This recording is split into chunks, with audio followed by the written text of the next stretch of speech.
ఈ పుంజు పేరు రసంగి అండి. ఈ పుంజుకు దాదాపు మన దగ్గర ఒక 7.5 సంవత్సరాల నుంచి 8 సంవత్సరాలు అవుతుంది. అయినా కానీ బర్రెలు అసలు బెకబెకలాడిచ్చేస్తుంది. అసలు దీనికి బర్రె అంటే బాలే ఇష్టం. దీని పిల్లలు కూడా బాగానే దిగినాయి మన దగ్గర. ఇప్పుడు పుంజుని పందానికి వేయట్లేదు. కూత కూడా చూడండి ఎంత బాగా వస్తుందో, సూపర్ కూత వస్తుంది. ఇలాంటి పుంజులు మన దగ్గర చాలా ఉన్నాయి తోట దగ్గర. కానీ ఏంటంటే మనకు పుంజును సెలెక్షన్ తీసుకోవడంలోనే ఉంటుందండి ఏదైనా కానీ.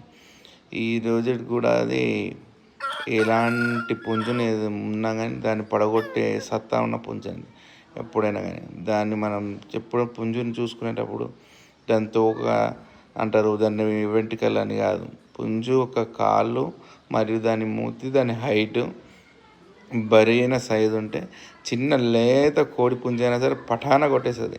అది పుంజులో ఉన్న లక్షణం. పుంజును గుర్తించాలి ఫస్ట్ ఆఫ్ ఆల్. గుర్తిస్తే పుంజులున్న ఆట ఇంకా కొనసాగుతూ ముందుకు. ఆ మజానే వేరు.